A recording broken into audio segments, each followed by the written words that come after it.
Hey, yo, everyone, gather around. It's story time. Brought to you by the University of Alaska Fairbanks, Department of Social Work, and the Conscious Party Productions. You are listening to The Critical Social Worker, a revolutionary storytelling podcast. A conscious party. Revolutionizing our minds. Elevating our consciousness. Changing our worlds. Your story. My story. Our story.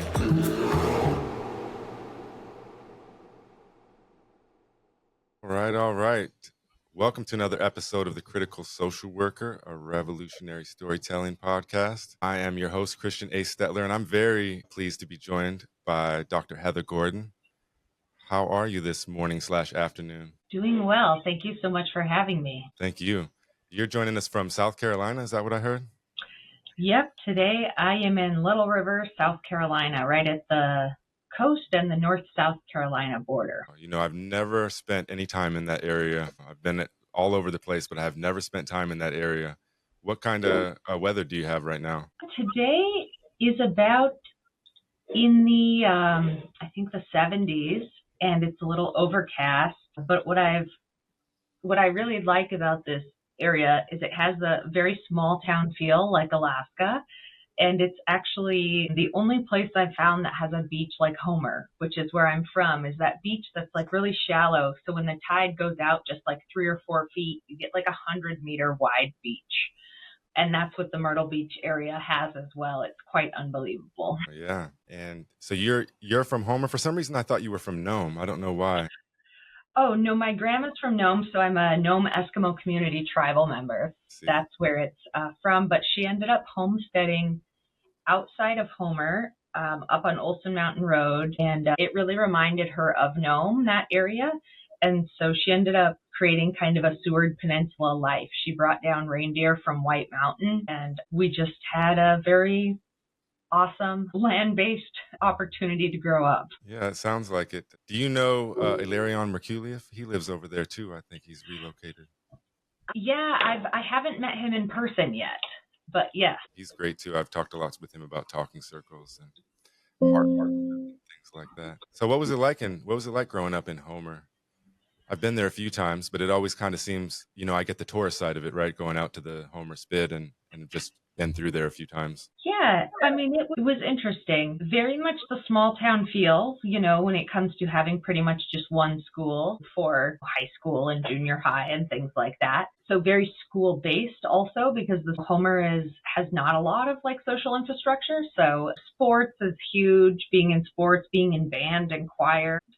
And then for our family, it was, you know, in the summers being able to be at home. I had horses, we had the reindeer, and getting to do that, as well as it was a little bit of a trek to go into town. Now I probably wouldn't say that, but then it was, you know, a very dirt road with lots of potholes and stuff, and it would take like 25 minutes to get into town. So if you wanted to go in for like soccer one afternoon or something, you usually would have to coordinate to have something else going on to make it a worthwhile trip, which are things like I don't really think about anymore. But yeah, kind of feel like you're like out in the wild and you're entering the area with lots of buildings and concrete. Yeah. You said you had horses. I grew up with horses too, but in a different, you know, I was in Utah, so different climate. Do you have to do anything special and to, you know, keep them warm in the winter? I mean, the most challenging part with us is because we did outdoor horses. So we did blankets and stuff, but just like the hauling the water, like my parents were a big part of that. Hauling water, cracking the ice, dealing with all the snow that they were in, I think is the biggest challenge if you don't have like a full barn set up. Yeah. Well, that's amazing. You know, you never know. I never would have, if you would have told me Homer, I would have never imagined that there were even horses over there. So I think that's really cool. And the horses can be healing as well. One of my peers, when I was going through grad school, did a research project on I can't even think of the word, riding horses for therapy, working with horses and equine therapy. There you go. It was, you know, I think my experience with horses growing up is that they're very intuitive on how you're feeling and how, you know, what's going on with you. If you're anxious, if you bring somebody that's really anxious, they know that. So, well, I see we have some people in the chat. Good morning, Kimberly. Good morning, Jade. Good morning, Alice. and anybody else that's in there. And if anybody wants to contribute, we're talking about something that you have a question about, you're welcome to pop it in the chat or even use the call-in feature if you're on a computer. We would love to hear from you. Well, what took you all the way from Homer to South Carolina? I mean, it's probably a long story, but you mind doing a little storytelling and telling us how you got from Alaska all the way down there to the South? Yeah, absolutely. I'll give a little slightly shortened version. So yeah, I went from Homer, which I struggled quite a bit with mental health, with the dark weather, with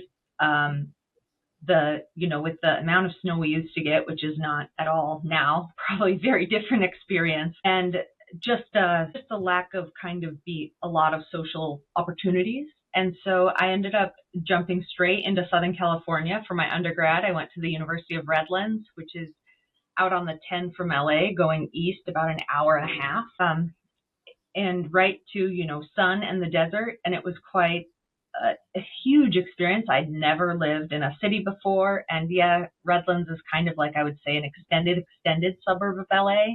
So it's mostly houses. It's not really like a big city, but it was still big for me being in Southern California.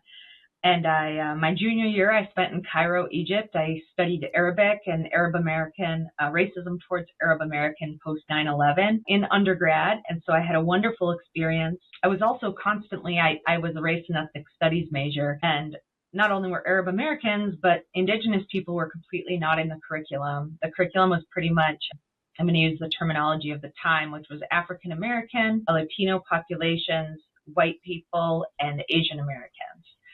So it was a lot of educating as a student, educating other students, and educating our teachers about the existence of Indigenous people. And that was Southern California. I went back to Homer for a year in between and applied to grad school. And I started my grad school journey at Wisconsin-Madison. And that's where I ended up meeting my husband after I'd been in Madison for about 3 years. And so I started in sociology, doing race and ethnic work again. And that's when I switched from Arab American studies to the community that I was from, working primarily with Arctic Indigenous people. And found my way back to Alaska for my PhD to finish it at University of Alaska Fairbanks, working back in Homer on the lands of the Ninilchik Village tribe. So I worked with the tribe for my dissertation work. And then I took a federal job in DC for a little bit. COVID hit already, and then I was remote. And then, being in DC during COVID was really quite beyond depressing, because not only were all the fun social places not able to go to them, but they also ended up shutting down. Many of them didn't survive the pandemic. And so during that time, we had come a few times to Myrtle Beach to get out of the city, and we ended up eventually moving to Myrtle Beach from DC. And so once I started consulting last February, I do Indigenous consulting for tribes and those working with Indigenous communities.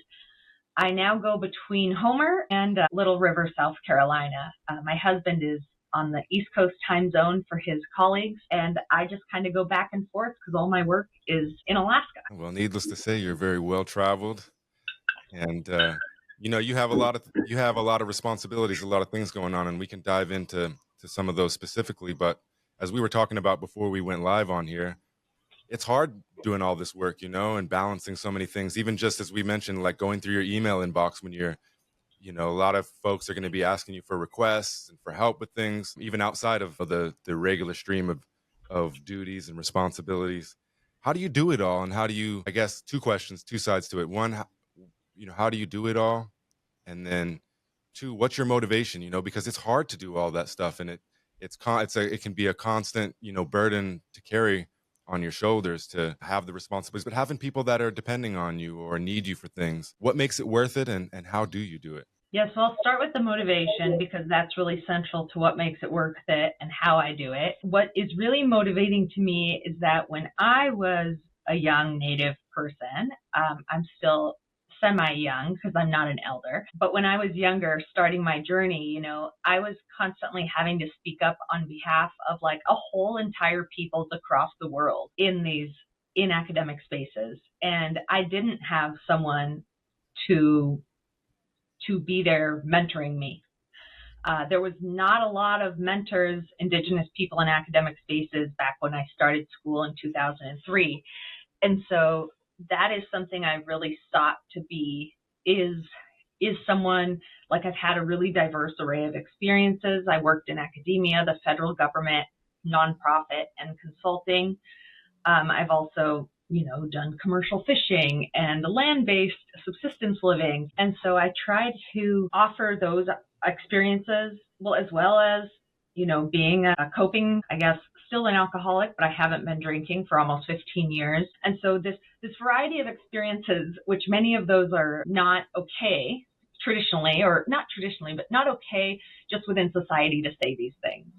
So I try to be there for other people, to have someone to call on or to ask advice or to support them that I feel I didn't entirely always have. And so that's really what drives it. And also, honestly, is to really honor my ancestors, the experiences of my grandmother, the challenges she faced being mixed. She was dark-skinned but blue-eyed from her German father, and being mixed in these spaces now as well, which is something that's often challenging. So trying to be that person who's willing to be transparent and open about these experiences and create space to talk of them, instead of someone holding those pains in, which tends to make us unhealthy or have unhealthy coping behaviors, which are things I've also struggled with. And so that's why I really am motivated to be in the space. How I do it is constantly reminding myself why I'm in the space, which is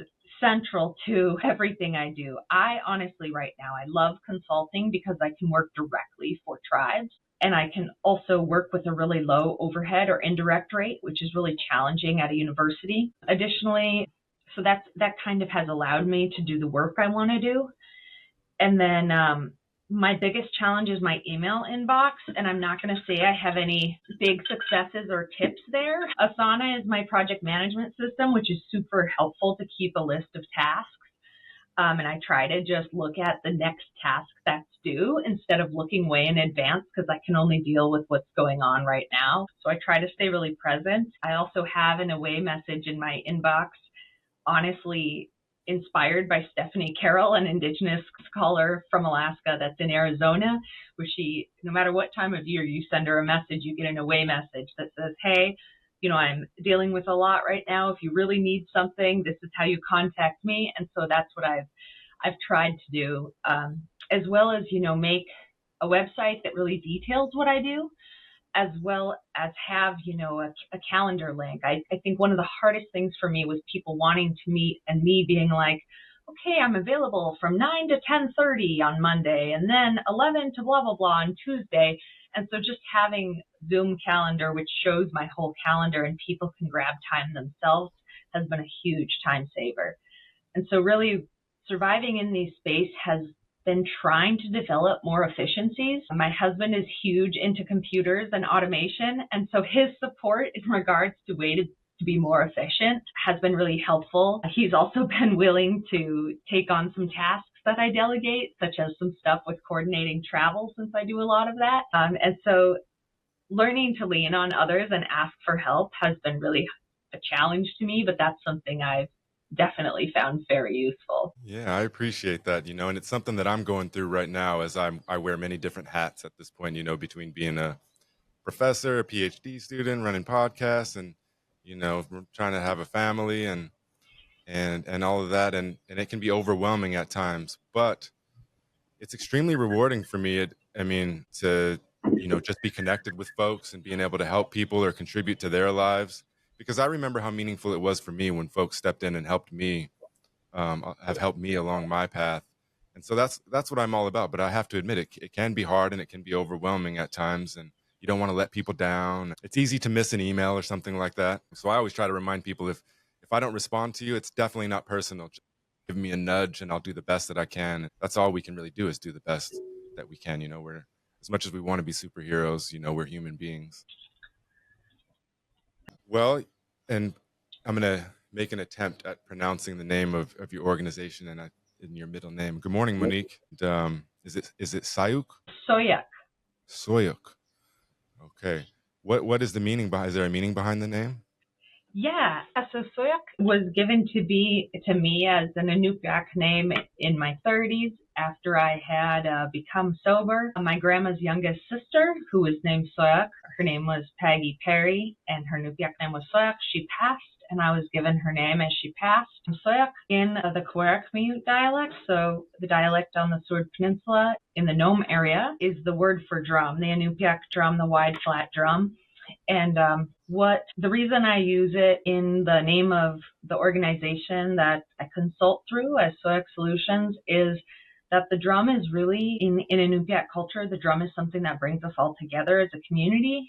It's a heartbeat that we come together through to dance, to sing, to celebrate our culture. So to me, when I say Soyuk Solutions, it's community-based solutions. It's people coming together. And so I try to support whatever community I'm working in, but really that they're driving the whole process. And so it's meaningful to me in the meaning, but also where it comes from. It ties me to my family. And also to, my Aunt Peg also was an alcoholic and also stopped drinking cold turkey. And her recovery in that process was honestly what was a model and a shape that I looked to in my own recovery. So being able to be named after her was also really special to me. Yeah, thank you for sharing that.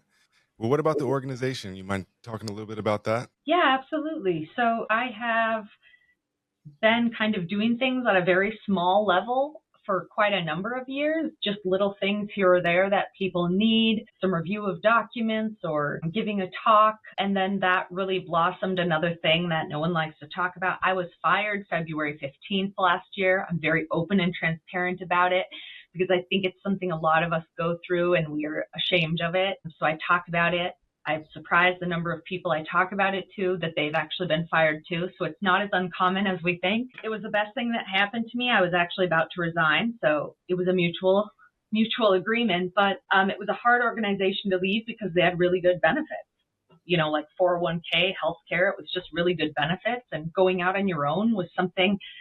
I'd talked to Nikush Carlo, I'd talked to Henry Huntington, different Arctic consultants to kind of get what's it like. And I was always afraid to make the leap. And so I just jumped into it February 16th. I woke up, I got on my computer at 9 a.m. and I had 3 tribal contracts that I had tried to bring into my organization, Child Trends, but they were for too small of an amount of money for the organization.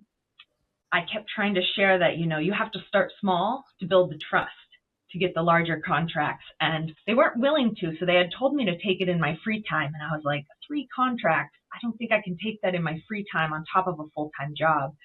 So the morning after I was fired, I reached out. We rewrote those contracts to Sauyaq Solutions, which I more formalized on a website and everything thereafter. And I started working for Cook Inlet Tribal, CITC. I started working with Chugachmute, and we started small, and it just started to grow into bigger projects.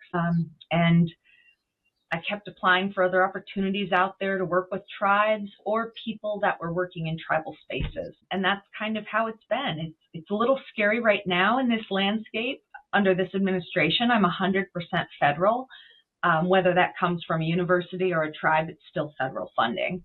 And I'm 75% Department of Education, which we see scary things happen to every day. So I'm not entirely sure of the path ahead and opportunities ahead. Although I work with tribes, and that's a sovereign population, currently seems to be seen as a diversity, equity, and inclusion group, which is also a lot of need for educating there, what sovereignty is and what Indigenous peoples' treaties are and everything. But that's kind of been the space and how I've been doing this last year plus a few months. Well, one thing that interests me is you mentioned, you've talked about a little bit about alcoholism and also, being fired, and it can feel shameful to talk about those things. And when you were talking, you were saying exactly what was in my head. I've also been fired, and I have had struggled with alcoholism. I've struggled with addiction, and especially around the addiction part. I was for, like over a decade, I didn't tell anybody. If I was dating someone, I would be afraid to talk about it because I was afraid they would be judgmental at work, things like that. I wouldn't talk about it at all. And then the more I reflected on it as I, got an education and started teaching, I realized that how can I help people by sharing if I'm unwilling to share my experience? And I have no shame about it anymore. It's actually, I almost view it as a part of my resume, as I've been through those things. I've been a homeless drug addict, and I'm not, I've gone through that. And if my story can contribute to anybody else's success or to anybody else's journey, that's where I'm at. And also, probably my favorite job I ever had, I used to supervise a juvenile treatment center, and I loved those kids to the end of the world. And I didn't have anywhere to go up because I was at the top. I was the supervisor of the facility, but I didn't have any education. And so while I wanted to go back to school, I didn't want to quit, because every time the kids that I was staying there for, there would be new kids by then, and I was attached to them. But I got fired. And while I missed those kids, it was very hard for me to leave in that sense. It was the best thing that, like you said, it was the best thing that ever happened to me, and it put me on the path to where I'm at. And so that also taught me to trust the universe. What about, I think that shame is a huge issue in today's world, and many of us operate from a sense of shame. And I think we can also maybe tie that into the politics of today, because oftentimes that can be the strategy that's used when we disagree with somebody, is kind of like shaming in different contexts. And so we can be afraid to talk about things and share our experiences. And my students have reflected that as well. And that's why I love the talking circle so much, because it's showing up for each other without that sense of judgment. I think, Ilarion Merkuliev would say something along the lines of, it's okay for somebody on the other side of the circle to have a different experience than you, and for you to be able to still honor their experience, even though it's different and they interpret it differently than you. And I look at it as, how can we come together if we're unable to talk about those things and unable to respect what another's experience is? And that's another thing that I learned through the talking circles. And I like to use the phrase becoming a part of it. You have to become a part of it in order, to move through it and to change or to evolve your viewpoint. And so I know that was a lot, but I was wondering if you had any thoughts about that, about the shame and how we can come together and maybe, find other ways to talk and be willing to share, because I believe it leads to unity. Yeah, I would agree with what you said 100%.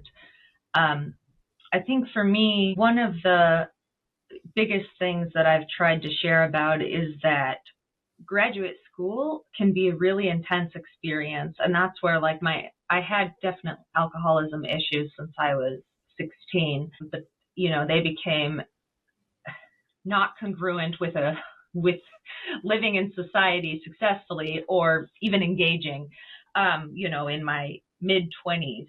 And that graduate school can lead to coping mechanisms that are unhealthy. And, that's the last space that people want to talk about, vulnerability or not doing well.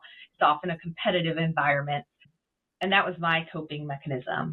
And so, it started to become something that made it challenging to engage. And so I really try to talk to graduate students about how, there are, that we can develop unhealthy coping mechanisms, and that often that's a space that we don't raise those issues in. And everybody says they feel so alone, but we often are going through the same experiences, like you're saying. And I find in talking circles that while we may be talking about different experiences, so we have different practice in our life, we may come from different ways of knowing.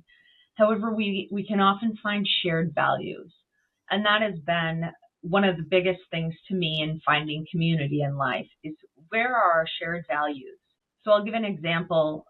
For me, so I'd been sober for a few years when I met my husband, who I ended up marrying.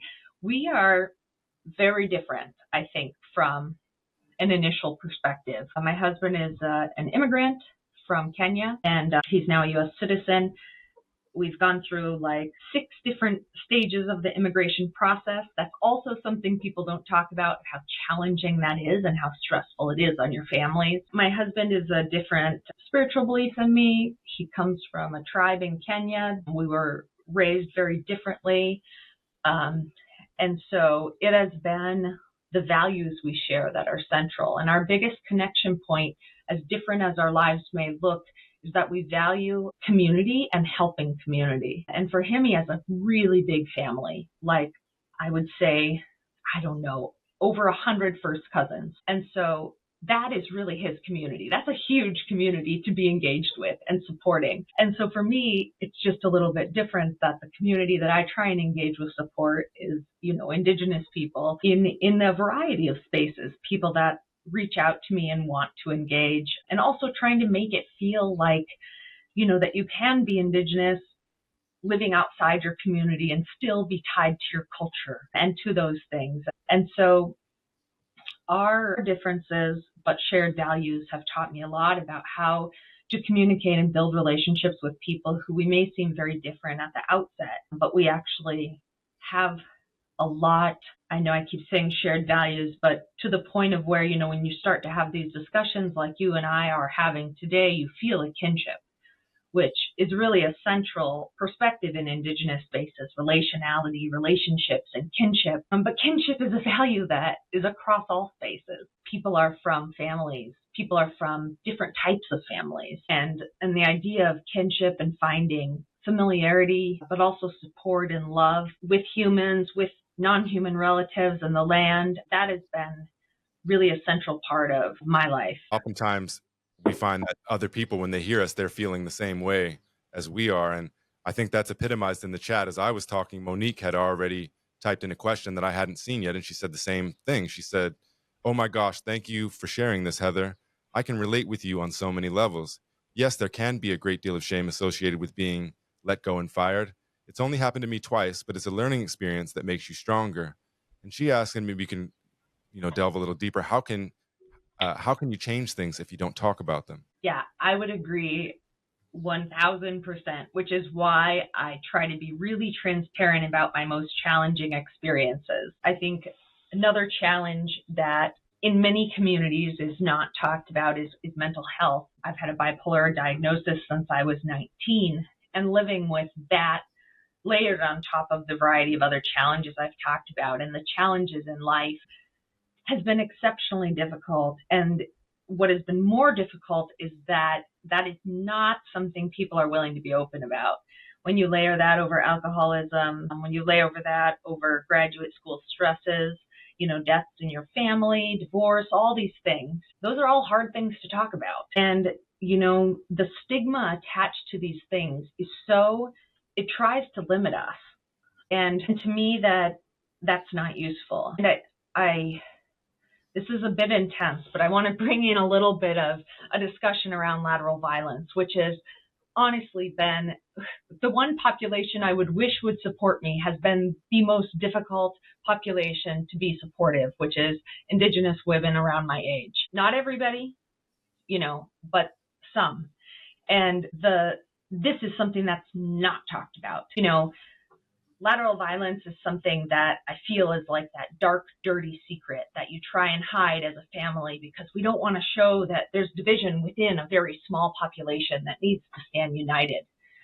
But nothing has been more hurtful than as I try to work through these challenges that someone shares with me that they've actually been talking crap about me for the last 2 years to try to bring me down because they're jealous that I'm open about these things. And they've been trying to make sure my business doesn't get opportunities. Like that type of stuff was so hard and even more painful to hear. And so many Indigenous women consultants that I've met are not willing to work with anyone else unless it's subcontracted. Everybody's been burned so badly that nobody will partner together on a project unless there's a written subcontract where you're responsible for your own stuff. And I think not talking about lateral violence allows it to continue because it needs to be called out as bad behavior. And it's so important that we support each other who are often people going through the most difficult situations. If we're jealous of someone else, that's something you need to deal with in yourself. It's not really something you can push on to that other person. And so one of the Iñupiaq values I found has been one of the most difficult, the way it's phrased, which is avoidance of conflict. That is avoidance of conflict, I think, is more of a direct translation of what it means culturally, but it's not how it's practiced. Avoidance of conflict means it comes from Iñupiaq people who traveled in small societies. So if you let something fester, it can end up fracturing, a small family group. It can end up taking away, the hunter. It can take away the skin sewer. It can take away the people that make it possible to survive. So you address things and you get them out in the open right away. And you discuss them before their conflict. You discuss those feelings in you that are odd and they're coming from the wrong place so that they can be addressed right away. instead of letting them fester and letting you hurt other people, or letting it become what would be considered a conflict. That I think a misnomer is that addressing someone or confronting, which is a scary word, someone, means that it's a conflict. I would challenge that space, having been in marital counseling, where marital counseling really talks about being open, bringing these things up. There's no reason to suffer with a feeling about your spouse that's based on assumptions and all these other things, that you don't just bring it up and address it.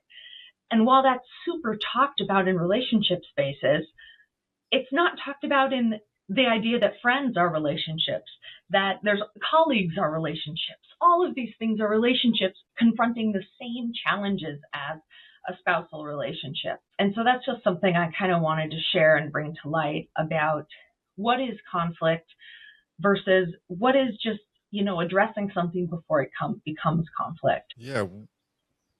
I have this idea of that I've been developing that I call revolutionary social work. And oftentimes in social work, we participate in things like decolonization and anti-racism and things like that. But most of the discourse is about like changing the systems. And I'm not saying we don't need to change the systems. Obviously we do.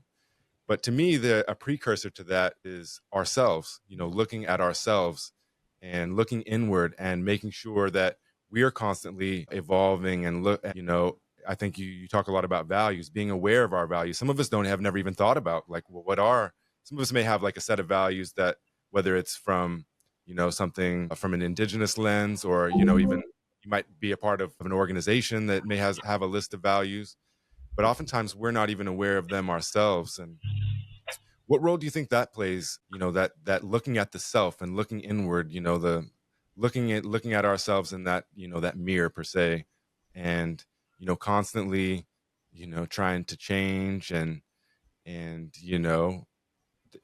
I would almost say like an awareness and a development of our own values. And that can be in a lot of different contexts, like even as you said, in a marital situation or whatnot.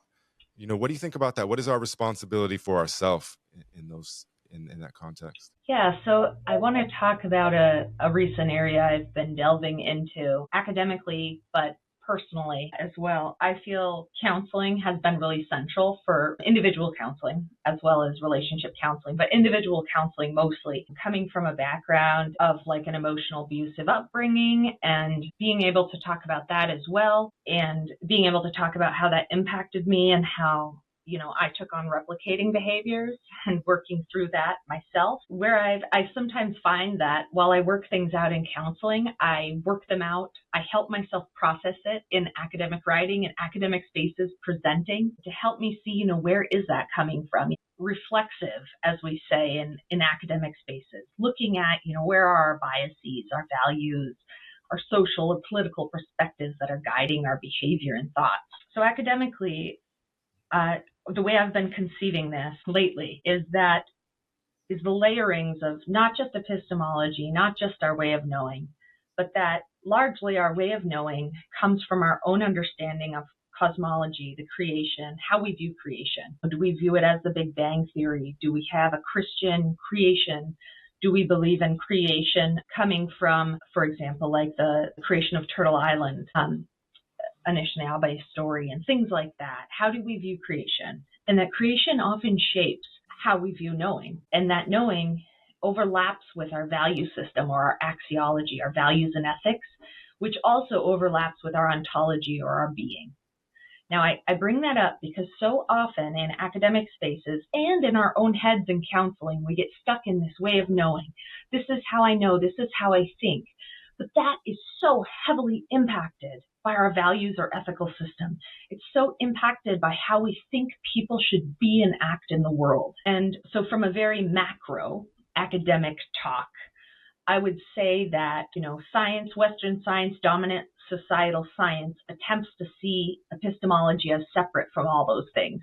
We talk about Indigenous and Western ways of knowing, two-eyed seeing. But Western science largely thinks that knowledge is for knowledge. However, how would we develop petroleum engineering unless we valued money and we wanted to get more of it? So we decided to find a way to dig in the ground faster. in a different way of knowing that does not value that, that is concerned about how that might pollute water systems, is that a technology? Is that a science that would have been developed? Or is a value system and way of being, would that curtail that? So when now I bring that to the micro level, to myself, to working on myself, I can often get caught in my head that, oh, it's just about how I think. It's just about this. But then when I bring in these other perspectives, what are my values? Because my values are really shaping about what I think is important to know.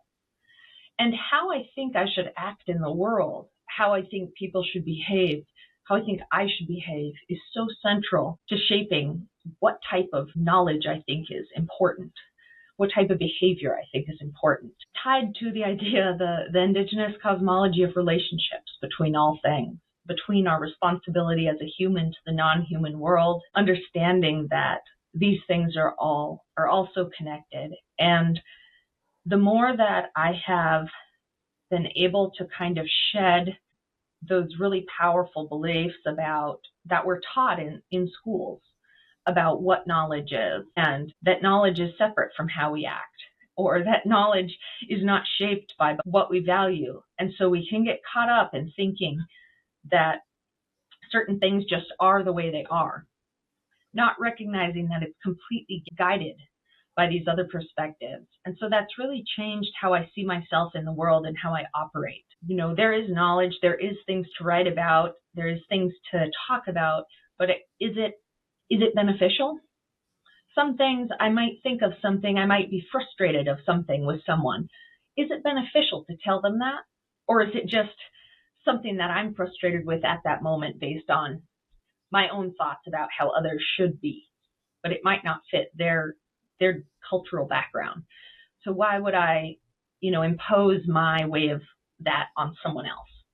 And so I think that really shapes, research-wise, what's appropriate to research. It's all based off of the same thing. Some things are for sharing and some things aren't for sharing, and that's okay. And that's something that really grounds you in that values-shaped knowing. And it's really changed my behavior and also helped me address some part of bipolar disorder is sometimes can be, especially when medication is not working perfectly, outbursts or harmful statements to other people that are not based on a lot of critical thinking, that it just is coming and you're just spitting it out. And some of that can be based on the mental health issue itself. But you're then left with the challenge of reconciling that on the back end. Same thing with alcoholism or an addiction disorder. We often hurt people. And how do we reconcile that within ourselves? Because it feels really terrible when someone points out that it hurt them. And is an apology the way to address that? And so that kind of then launches me into restorative justice, that an apology is not necessarily the way to address a situation. How do you actually make amends? What's the appropriate behavior for that person, that family, and your broader community to address how you might have harmed? And so that's a lot of, I know, again, I kind of jumped in a few different places, but that's trying to contextualize it in myself is still challenging. Yeah. It is. I was reading a book by Miguel Ruiz and he says from a Toltec, I think it's pronounced Toltec tradition, that they believe that everyone is walking in their own dream. And he uses he tells us to imagine that you go into a movie theater and you get to watch your own film. You go in there and it's your own story on there and you watch it and you see yourself and you see everyone else and you watch it. But then you go next door and it's your mother's movie playing. And you watch it and you're surprised that your mother doesn't look like you view her because she looks like how she views herself. And then you see yourself and you're like, well, who is that? And you see that she sees you in another way. And then every individual person does it. And I think it's helpful to realize that each and every one of us, no matter how well we're connected, are going to view things differently. We're going to view ourselves and view each other differently. And it makes it easier to let things go and to not be so judgmental or to take things personal. I think that's what he says. Don't take it personal. Don't take things personal. And so, I was just, when you were talking about it, that was playing out in my head. And because it's just such a challenging world to navigate. You know what I mean? There's so many stresses and so many things that are causing us anxiety or And I think a lot of the ways that we can be cruel to each other, it revolves around our insecurities and the way that we think people might see us, or that kind of like the looking glass self kind of idea, which is almost always wrong. It's inaccurate. So I appreciate you sharing that. I missed a couple comments in the chat. Ella wanted to bring it back, if we could bring it back to the topic of lateral violence. She said, thanks for bringing that up.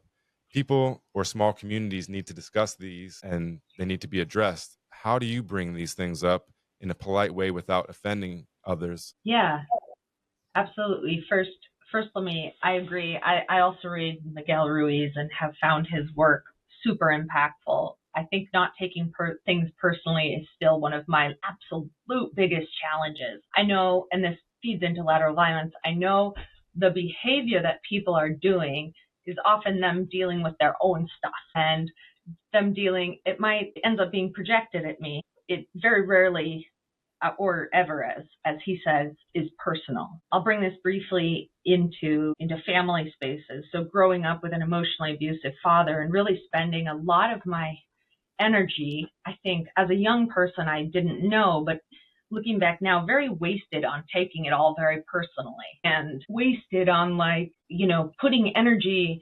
I call it the mousetrap. How many times are you going to put your hand in the mousetrap again? I kept doing it like it was a toxic, unsafe environment, but I kept coming back due to, heavy societal pressure of this is your biological father, this is who raised you, etc. Some things might not be right for you. And that's really hard because this was my native side of my family, is my paternal side. I was very close to my paternal grandmother and still was, even after I ended up cutting my father out of my life because it just wasn't useful. However, many years after doing that, and many years of counseling and understanding and growing, this again feeds into lateral violence, understanding historical trauma and how parenting practices were passed down that were based on boarding school practices instead of being based on Indigenous relationships and loving practices, and how those ended up being difficult for him and difficult for me. Again, related to lateral violence, I do think we are all our own responsibility. That if someone is projecting harm and someone points that out, it is up to you to address that. That's your responsibility. That's not my responsibility as a child to my father. If he wants to mend relationships, he needs to work on himself. That's his own thing. And that's not his thing right now. So that's but saying that's okay, and that doesn't have to be about me, was a big step. And I think that's similar in lateral violence when it happens to you. This latest time that it happened to me was really hard, the experience I explained, because I thought that person was my friend. So I felt a lot of betrayal, similar to growing up in an unsafe family, feeling that, why does someone hate me so much when I actually have never done anything to that person? They're seeing something I'm putting out into the world and making it about them. And so what I've found in lateral violence, I have yet, I say, to really address it head on with a person. Right now, I'm just trying to raise awareness about it and be open about it, because a lot of people I find aren't at that space. Like if I try and explain to my father where he's at, it's just not useful, and my mom and brother tried to get me to stop drinking for many years, but I wasn't ready to stop drinking until I was ready to stop drinking. And I think people aren't ready to heal until they're ready to heal. And sometimes people aren't ever ready to heal because it's too painful for them to look in at themselves. Also, culturally, sometimes, if you're from a culture that doesn't speak ill of the dead or even think ill of the dead, how do you address how someone raised your grandma or raised you or something like that in a harmful way? Are you able to address that? How can you do that within a culturally safe and appropriate space? And I think these are some of the biggest challenges. So I honestly have found that working on myself and not taking things personally has been one way I address lateral violence. Another way is being really open about it, and that, it affects us. And I too might feel jealous all of a sudden. I too might have, if someone else gets promoted and not me, my first thought might be, I should have been the one promoted. But then if I take the next second, instead of saying something right away, if I think about it, I'm like, that person has been waiting longer than me. Their salary is probably lower than mine is. And a lot of things if you think of things relationship based and you value someone just as much as you value yourself, or you feel for them, you feel the empathy that as you go through life, hopefully you start feeling for yourself. That's one way I'm trying to deal with it. But I don't have all the answers. Yeah, I appreciate that. And it makes me think about my own relationships and my own relationships with, say, my parents. And for a long time, for a very, very, very long time, I held on so tightly to these things from the past, from my childhood, and I felt like they had to be resolved for me to move forward. And so, like, my parents had to do these things, or like agree or acknowledge, and all of these things. But I don't want to share too much personal details about my mother, but not too long ago, maybe just a few years ago, I told her, "Hey, I have some things I need to tell you." And I wrote all these things down, all these, not necessarily grievances, but things that I felt like she didn't know about, or experiences that I had. And I talked to her on the phone, and I read them all out and talked to her. And her response was kind of not what I was hoping for, I guess, more. But the truth of the matter is when I told her all of those things, even though I didn't really intend it to be that way, I symbolically let them go. And I realized that all those things that I was holding on to, that I had these grievances, I really thought I was cursed almost. Once I recognized it, I realized I was the only one that was holding on to those things. And once I was able to let them go, I was able to see my parents and other people too. I was able to see them for what we are and what we are now, and not hold on to all these things from, decades ago. And also to realize that, they had their own experience and their own struggles too. And I don't know what they had to go through in those times and all of those things. And it also reminds me of something that a counselor told me in rehab like 20 years ago. I'd be same thing. I was upset about things. And he's like, "Look," his name was Rick. He's like, Look, Chris, everybody isn't doing things against you. They're doing things for themselves. And yeah, sometimes it might hurt you or whatever, but they're not intentionally trying to do those things to you. They're doing things for what they think they need for themselves. And anyways, long story short, I just realized that so many of us hold on so tight to these things. And if we just let them go, then we can move forward and exist, in our present reality, without letting all the stuff that doesn't reflect our reality, because, I had to have a reckoning. I'm sitting here I was a, new, college professor working on a PhD. I've got a beautiful wife and a beautiful family. And if I were to go back to my previous self and said, "Hey, this is your future," my previous self would have been stoked. It'd have been like, hell yeah. And here I am, like, miserable over things that don't really affect me anymore. You know what I'm saying? That don't affect my reality. And, just made me learn, hey, let these things go and move forward in your life. And, accept that everybody's not perfect. Again, everybody's on their own journey, or like maybe Ruiz would say, walking through their own dream. And the other thing, it just improved my relationships with those people. And now we have relationships that don't have conditions and all these expectations. We're able to just be who we are. And, if that's not perfect or exactly what we think we want or need, that's okay. We can still have a great relationship. And it essentially just liberated me. I agree. My counselor the other day called it the empty chair technique, and it can be done in different ways. You can talk to an empty chair and tell that person, whether they are alive or past, the things that you didn't get to say, or that you wish you could say, or that you just need to say, and they can be gone. Another way, you can write a letter down and burn it. It might not be something that you think, how I had said that it's not always useful to say. Some things are not going to be useful to the other person or to your relationship, but you needed to say them. And you can put it in a drawer. You can burn it, or, you can send it to people, which is the way that I know multiple people have addressed it. And yeah, you don't get the response that you might have thought you would, especially if you're expecting like an apology or something, because that's not always, like you said, where the person's at or whatever, or how they even view the situation. But I think that empty chair technique, or, writing letters or postcards or whatever it is one of the most useful for me as well, for resolving things, because sometimes, like, you just need to say it. I've never been a journaler. To me, the journal thing is still like myself wrapped in a book. It doesn't feel like it's going out and getting rid of. until I actually like threw away all my high school journals. And like, oh, that felt so good, because they weren't really journals. They were just like lists of hateful thoughts as I tried to process being a young person and mental health issues and all of that. But yeah, I also think that's been one of the most useful techniques in my life. Yeah.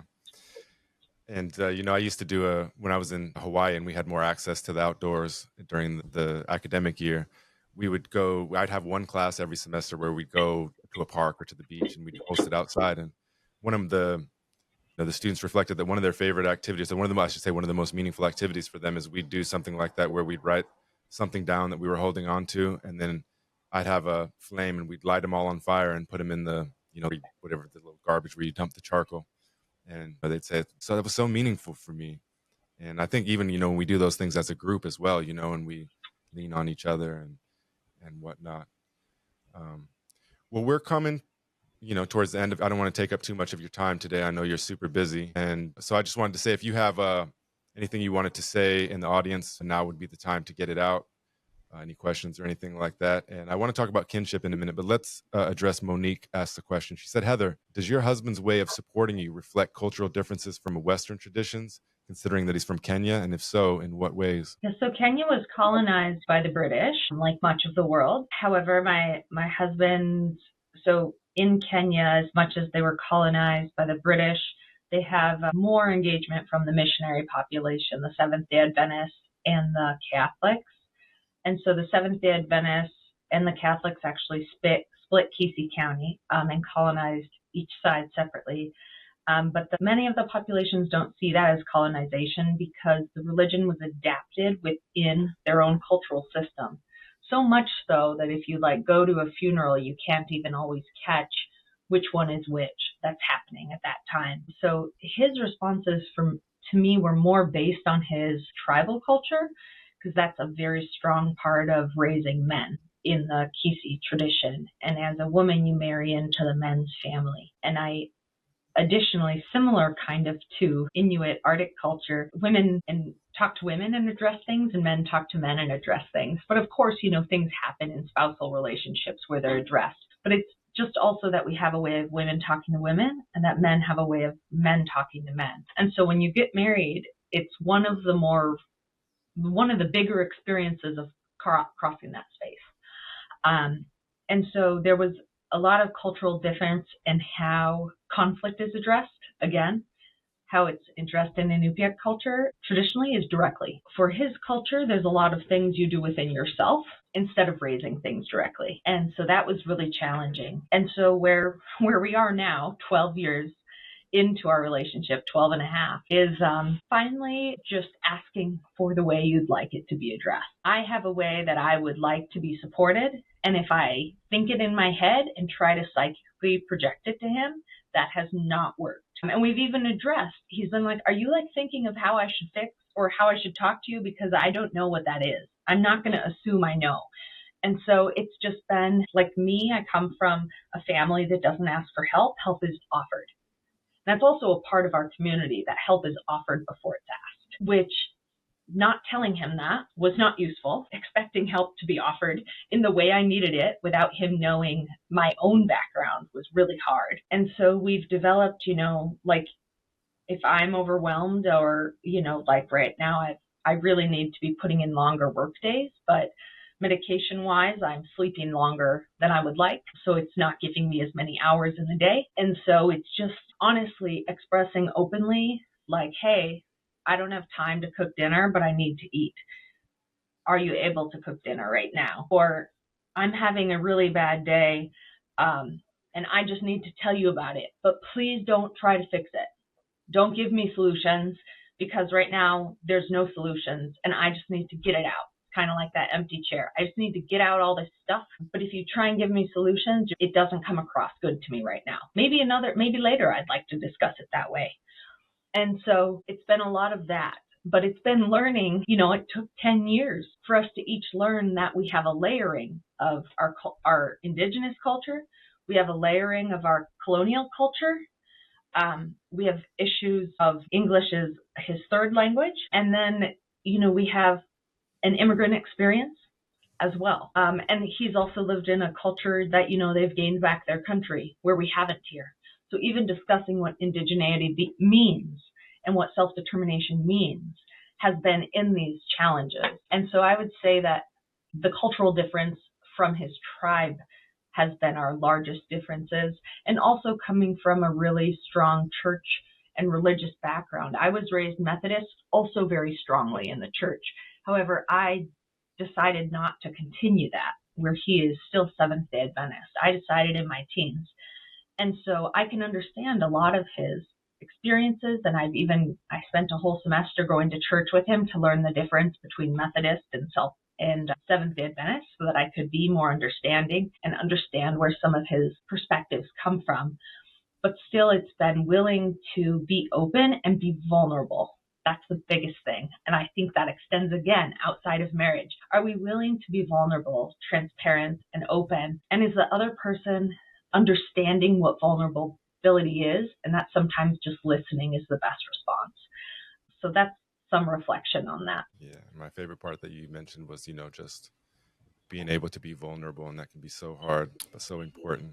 I have just a side question, just because I'm interested. So my wife, she's from the UK, but her father descends from slavery through Jamaica. But living here in the United States of America, I feel like we and specifically her have had a lot of experiences that really encapsulate the limiting ways that we look at race.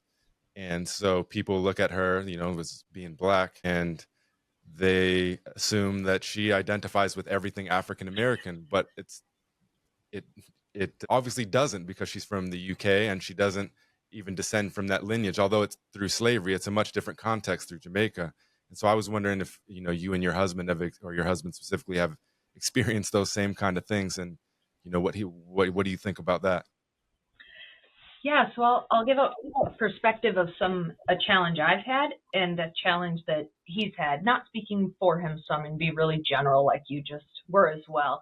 So yeah, he is not from a slave background. He's from East Africa. East Africans were taken through and enslaved over West Africa and sent to the US and stuff, but his family does not have a history of that. And so yes, it is totally projected on him that he is African American, of a descendant of slaves from the South. And that context has been so difficult to live within because it's not his reality. And even in like kind of these broader discussions, macro level, there's a lot of difficulties between the African population and African American population in the US. Many Africans who come here are going through a strict immigration process because they're coming from countries that are assumed to trying to immigrate. And so often those who come are highly educated or coming for a PhD or something like that. And so there's different levels of privilege. There's also coming from a really challenging space in countries that have 20 or more % unemployment and really high poverty levels. And so there's a lot of different challenges and contexts. I'll just kind of leave you with that there. In my own context, and so he's been communicating that to me. And there's, of course, been discussions, well, you can never understand my experience. And that was hard to hear because my background is in race and ethnicity, and I have a colonial family and all that. But that was a reckoning in myself that I had to come to, that technically, no, I can never understand his experience. And so the biggest challenge of me communicating to him has been the heavy amount of Christianity that his culture has accepted and become a part of. And yeah, there are people that are challenging it in his culture. Why is some of our own spiritual practices largely becoming lost if we don't really make an effort right now to bring them to the forefront? And so he's also reconciling with that too in different ways. But it's based on we've been together a long time. And for me, communicating how harmful and how I get such a historical trauma and knee-jerk reaction when someone insists on praying over dinner in my house out loud. Immediately, I feel that someone's trying to colonize me, that they're pushing their religion on me, that we can all have our separate thoughts quietly. I'm not trying to remove religion from anyone else. And that when I hear it, I'm still not healed enough to be able to hear it and not feel that it's not coming at me. That is one I'm still taking personally. And it's been a long communication of, it wasn't done in a good way. It wasn't done in a way in Kenya where they felt that it was useful for their community. It was done in a way of, Alaska was split into these different sections and given to the different religions by the government and funded by the government to have missionary schools that took children away from the families. And it's been a huge learning of his mother-in-law and him, and about what colonial religion means in the Alaska Native context. And also, my grandma was very Christian until she passed, and there's still a lot, even within the Alaska Native community, about some people really holding close to Christianity or viewing that our dancing is wrong. Our own elders in many of our communities still think these different ways, and they're in different spaces and think different things, and that's okay. And so that's been one of my biggest challenges, to communicate about a different background and how everybody can have their own beliefs, but is there a way we can do it in a way that lets everybody feel that they can have their own beliefs? So yeah. Thank you for that. Well, the last thing I wanted to talk to you about is kinship. And I'm a believer at this point that, I know we come from, like you're talking about, different backgrounds and how we interpret the world through religion or whatever. And whether you think it's whether we think it's the universe or God or whatever, I believe that things can be put in our path for the right reasons at the right time. And when I accepted the job at the UAF Department of Social Work, I started to continuously come across this term kinship. And it's something that I hadn't thought about. Oftentimes we just think of kin as your blood relatives. And, it might be extended a little bit, Hawaii, Ohana, or even I spent a lot of time up in Ukeagavik. There's a lot of extended, kind of kinship in that sense as well. But I have like 10 books up here that I didn't have a few years ago that have the word kinship in them. I have one from Four Arrows called Restoring the Kinship Worldview. I have this series over here about kinship with the natural environment. And in a sense, I feel like that has been put in my path for a reason. And, I think it founds, what I was talking about, unity consciousness with talking circles and things like that. But in today's modern world, we're so divided among so many different things. And I personally believe that the way forward is to find some sort of kinship. And even if you're looking at it, the problems we have with the earth and things like that, if we viewed the earth as more of a relative or some kind of kin, or even, the animals that inhabit it all the way through, then we wouldn't be so quick to treat it or to treat it poorly or to dismiss it. And I think that's the same thing when it comes to our humanity, is that we wouldn't be so quick to, dismiss somebody or to put them down or to use these divisive tactics if we looked at each other as kin. And I'm still trying to understand what that all means. But I'm deeply troubled by the world that we're in and the fighting I see everywhere. Like if you, go on Twitter or X, that it's called now, for just a minute, and you can just see it, seething from everywhere. And people are so quick to judge or to assume if you say this or you think this, then you must be this. But most of the time, that's not always true. And, I also think that, going back to what we were talking about earlier, it stifles people from being willing to talk and realize, and if we were sharing, authentically and being vulnerable, then, we would realize the commonalities that we do have and the ways that we can unify. But we're so quick to chastise or shame or to assume and place judgment. And I think, even talking about, you've talked a lot about values. I think a mistake that we make, say in social work, for example, we have competencies. And competencies can be good, but like say you take cultural competency. I don't believe in that. I don't think that you can be culturally competent. For example, when I lived up in Ukeagavik, Barrow as it was known then, I was there for several years and I wanted to be, somebody who was, doing the right things culturally and thinking and being respectful and things like that. But I was there for years and I'm nowhere near culturally competent, not even in the realm.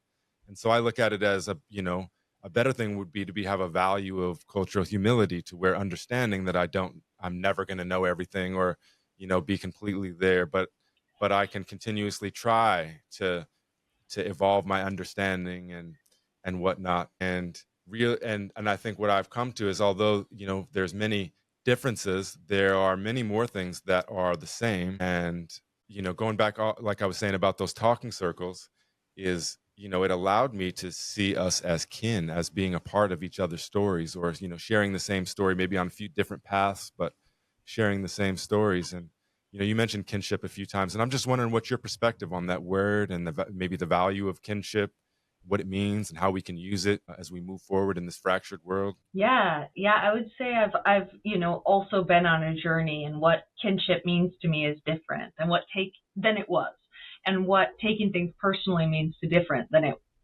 me is different than it was, as we grow and work on ourselves. So I guess I'll first say that, I've started talking.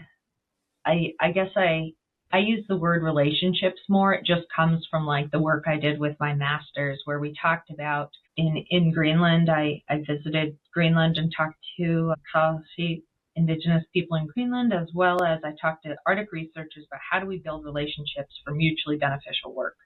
And really it all came down to trust, that building trust should be what is being done first, and that nothing can happen successfully without that. And once that's there, it's actually the other stuff is not so hard, because you're acting differently. I mean, your buy-in is there because you've developed a relationship or kin perspective with that person. So when I have started delving into writing about relationships with non-human world or non-human kin collectives, Kyle White talks about prairies and watersheds as collectives, and then non-human kin, like a deer maybe, or more than human kin being the spiritual world that, culturally it may not be your place to try and comprehend that. Sometimes it could be based on your role as a healer or things like that. Depends on your culture and what's appropriate. And so I've really been trying to, I guess, in the kinship space, what I've been trying to do lately is really communicate that perspective, that we can have kin in the non-human world, and that when we think about things that way, what does that change how we act? What does it change our values and ethics? Does it change what we think knowledge is if our basic understanding of the world is based on kinship? And also communicating that, again, like, I know we haven't at all gotten into allyship or spaces like that, but that, if you don't come from Indigenous ways of knowing or an Indigenous background, it doesn't mean you can't learn that, or you can't adopt those beliefs that were central to all cultures. Look at, ancient Egyptian culture and how tied everything was to the natural world. And if you look at, a lot of the Arctic youth organizations right now, most of them are for Arctic youth, period. Doesn't matter if you're Indigenous or not. And what it creates is these spaces of direct kinship. And, as an Indigenous person, if you're learning about your culture at home and your way of knowing, then you go to a public school system, you're usually learning about the dominant society and culture. So you have multiple ways of seeing the world. But as, youth go into these spaces with each other, whether you're Indigenous or not, you're also learning about Indigenous ways of seeing the world. You're becoming enmeshed in that. And, you're developing the ability to communicate about that and to be an advocate and an ally. And so for me, with broadening these kinship principles to not only looking at planetary health, like Nicole Redverse talks about, but also looking at, if we speak in more scientific terms, I guess, like biodiversity loss. Or if we look at a lot of what's talked about in the Arctic, food security. However, if we continue on paths that don't view the natural world as kin, we're going to keep harming biodiversity, and food security is going to become a global issue. If we don't curb extraction as the central approach to the world, if we don't curb things like trawling, that type of fishing that can be very harmful and that is collecting for money, if we don't stop centralizing money as our primary value, you see the efforts like the rights of nature coming into this space. Can nature have a seat at the table on these advisory boards? Can the North Pacific Fisheries Management Commission have someone representing pollock, have someone representing salmon, have someone representing orcas, and what would that discussion look like? And it doesn't just have to be Indigenous to have this kinship approach. And I guess that's kind of the way I've been thinking about it lately, is this really broad perspective. And the efforts I've been engaging in, formally science communication, I guess, or trying to spread like pluralism, that there's more than one way to see the world. And that just because you didn't grow up with one way doesn't mean you can't also learn it and utilize it yourself. And that long-term thinking, the 7 generations thinking, which Corey Erickson reminded me the other day, is actually we often live 7 generations in our lifetime. Our great-grandparents, all the way down to our grandchildren or great-grandchildren. People can often live 7 generations. So I would say it's not even as extensive as we think. But massive change can happen in that time. If you think back to your great-grandparents all the way to your great-grandchildren. And I guess that's a lot of musing, but that's kind of, I've been trying to broaden this understanding, like you're talking about, but make it more accessible for other people. Put it in a way that it doesn't sound so foreign, or that when you say it, it doesn't make someone feel bad about themselves. Because as soon as you say something, if it's something that someone immediately feels like it's coming at them or it's personal, they're going to close off and protect themselves and they're no longer listening.